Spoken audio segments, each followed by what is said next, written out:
Hello there, World of Tankers. Welcome to the channel. Hopefully all of you are doing well out there. I'm, of course, your host, Blitz, and in today's video, we're going to be talking about one of the only armored French vehicles in World of Tanks Blitz. When you take a look at the French vehicles, not only the premiums, but the entire French tech tree, there are only 3 vehicles that you could kind of call armored, which would be the Foch 155, the Foch, and as well the AMX AC. They're very well frontally armored, but the sides, yeah, they've got little to none, and they're not really classified as heavy tanks. The heavy tank line is more of a mobile clipping branch, and that's the same for the light tanks because, of course, they're light tanks. So, really, when you take a look at French premiums, again, there are no armored vehicles except for this Tier 8 premium vehicle, the AMX M4 49. Now, this vehicle, funny enough, will be having the Tier 10 counterpart of it, a Tier 10 collector vehicle coming into World of Tanks Blitz this, I think, December for the Blitz Fair, the AMX M454, which is going to look identical, but I figured, you know what, for today's video, while this is one of the few armored French vehicles in World of Tanks Blitz, let's talk about it, talk about the good things,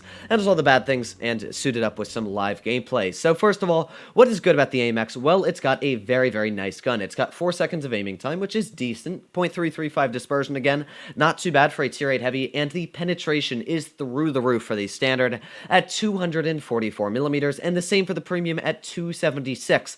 This is pretty much grabbing yourself the AMX 5100 gun, putting it as a single shell form, and it's also got decent average damage sitting at 310. Now, the frontal armor of this vehicle, the hull is sitting at 175 millimeters, which is pretty dang good. You can see there it's got a pretty steep angle, which means that you will be bouncing a lot of shells on the upper plate. So the AMX is really a fantastic vehicle on the armor on the upper plate, especially when you realize that this thing has 10 degrees of gun depression. It's kind of like a King Tiger with a much sturdier turret and as well a lot more gun depression. Really just fantastic things going for it all around. But of course, with the French style, there's one thing it does not have, which is side armor. It's sitting at, I think, 35 or something like that millimeters on the side. Probably more than that, maybe 65, but it really has no side armor. And what that means is a lot of shells can overmatch it. And of course, high explosive is going to be flying through the sides of this tank like butter. So here we go, loading into our first battle. Hopefully it's going to be a good one. And as always, if you enjoyed today's video, you want to see more like this, please make sure to consider smashing that subscribe button down below, as it helps out the channel a crazy, crazy amount. But we're going to be making our way over towards the caves, not all the way over towards the caves, but towards the cave side. That way I can work my vehicle's armor, use the good gun it does have. We are in a pretty good matchup against an Indian. RU-251, really the only heavies I have to worry about. Actually, those are some very deadly heavies now that I take a look. We got a T-54E2, which in my opinion is one of the most overpowered Tier 8s and underrated vehicles in Blitz, and as well a T-34, which is pretty much going to make all of my armor irrelevant. So we got to be very careful here. Now, the great thing about this tank is the turret armor is fantastic. Other than the cupola sitting on the roof, it's honestly almost impenetrable, at least frontally, on the turret armor, which is great. That means that I can work a lot of important ridge lines and bounce a lot of shells at the same time. So we got the enemy T-34 pulling out right there, who we can't... Ooh, thank you, gun. That was not where I wanted it to go, I can tell you that. But we got the T-54E2 off to the side here. We also got the Gravedigger. There's actually a lot of vehicles on the enemy team, but there's one nice snap into the Gravedigger right off of the bat. We got the Indian Panzer as well right in front. There's actually a lot of tanks here that I gotta be very, very wary of. Let's see if this T-34, though, is going to expose his side armor. Perfect for me, because, of course, I need to take him out very quickly. The T-34 is by far one of the deadliest tanks on the enemy team, so I'm going to try and take him out as quickly as possible here. There's another nice snap into him, and already that T-34 is not doing too good. We're going to get one finishing shell into him, and he's taken out of the game. Now, I've got the Gravedigger off to the side as well, the T-54E2, so let's see if we can maybe get a nice shell into the T-54. Come on, aiming. We're not going to be able to get that out, but that is fine, because we have the Indian Panzer as well off to the side there. So now we can use the decent mobility this vehicle does have and get a nice snap into the tracks of the T-54E2. And we're doing a pretty dang good job already. 1,500 damage picked up. And this guy, yeah, he's running pretty frantically away from us. So let's get another nice shell into him as we are using gun depression. Our frontal armor, as you can see, is pretty good. So honestly, I can't say bad things about this tank. Get another nice snap into his front. And yeah, our armor, as you can see, is not even bothering to look at me. So you know what? We won't bother to look at him either. Hopefully, you know what? We'll take him out just because it's such a strong vehicle. We'll load an HE shell and fire it right at the turret ring of his tank. So we've done a pretty good job on damage so far.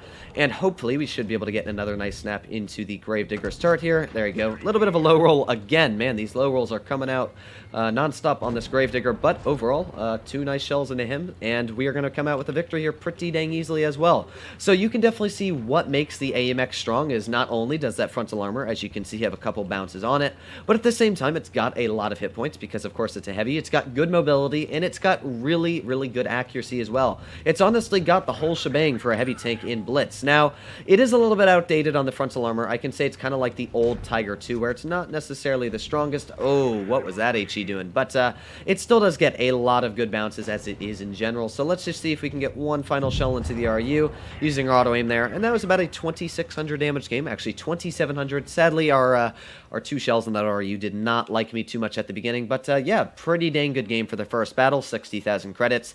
This is honestly one of my favorite vehicles that the French have to offer because, of course, having a French tank with armor just feels special. You don't normally get a vehicle like this, and it's really strong in the armor too. It's not just like, oh, it's got a little bit of armor. It really does have an extremely strong armor profile. I'd say the upper plate is about 230 millimeters thick, and when you're using gun depression, of course, you're not able to pen that whatsoever. So it really is a strong tank, and because that gun is a tier 9 gun, I'm pretty sure, the same type of gun you'd find on your AMX prototype, not only the AMX prototype, but as well vehicles like the Batchat, just in a single shell.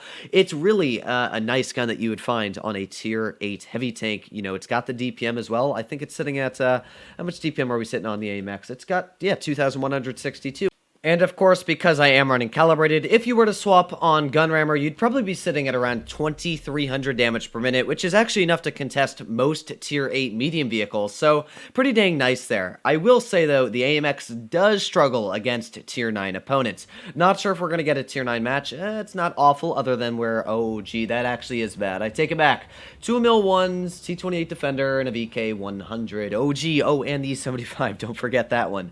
Don't leave that guy out of the mix. So I'm going to be going as quickly as I can across to the heavy side because I don't trust my heavies enough. You can see just how big this vehicle is compared to a tank like the Emil, but I don't really trust my heavies enough to carry this, so I'm going to be pushing over here. Yes, they're going here, which is good.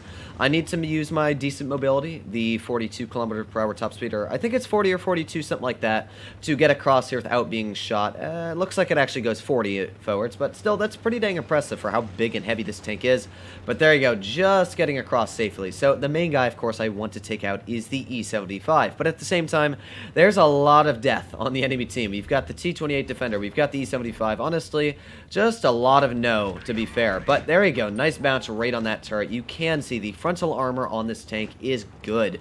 It struggles, as I was going to say, against tier 9s big time, especially like that Hori Type 2. I honestly wouldn't be surprised if he went through my turret armor, but at the same time, yeah, what Hori Type 2? Haha. Yeah, he's not doing too well himself, is he? But there you go, another bounce on that turret. You can see right through the top of the gun mantlet. Honestly, the turret armor on this tank is what makes it so solid. So we got that T28 Defender here, and I am pushing fairly aggressive because I want to beat them on a very aggressive push. So let's see if we can use that armor effectively here. Let's see if we can maybe get a nice tap into the side of the E75. Well, actually, looks like he fired, so we might be able to just get a little snap out. Oh, yeah, there we go. So he actually fired all 3 of his shells, which means we can tap a nice tap right into the T28 Defender there. We've also got like the Emil all the way up top, but there's the 75 shooting, which means we can pull out here, get a nice tracking shell. Oh, did not realize I had a PCR loaded, but to be fair, we still got the damage out, so I won't complain. Alright, so we got the E75 once again, who I would love to be able to get a shell into, but at the same time, don't want to expose my weak lower plate to him, so there's another tap. And yeah, we're getting out the damage quite easily on this E75. Now, hopefully, the T49 is going to get a nice tap into the side of, or should I say the rear of the E75 there. Another nice tap into him. Sorry, T49, don't want to do that to you, buddy, but we should be able to get one more shell into the side of the E75 here. Oh, low rolls, but yeah, now I want to try and deal with the Emil 1, so hopefully my teammates will be able to deal with that while I'm trying to deal with an extremely deadly clipper on the enemy team.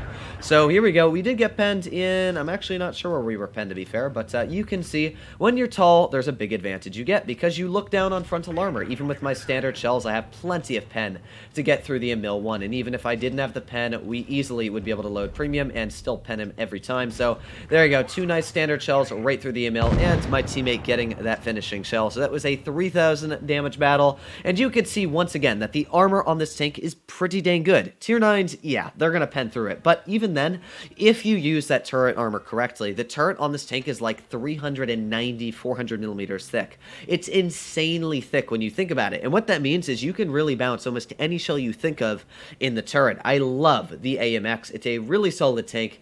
You'd honestly think that the turret ring is a very big weak spot, but it really isn't. So I love the AMX, very solid tank. And once again, if it comes into the stores, I would say maybe a price tag of $25 and less is a decent deal for it.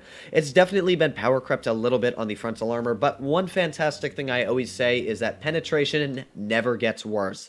The more pen you have, the better it is, and this vehicle's standard pen is through the roof. So I personally love this tank. As always, if you enjoyed today's video and you want to see more like it, please consider smashing that subscribe button down below. But other than that, hopefully all of you are doing well out there. Stay happy, stay healthy. I'll be seeing you in the next one.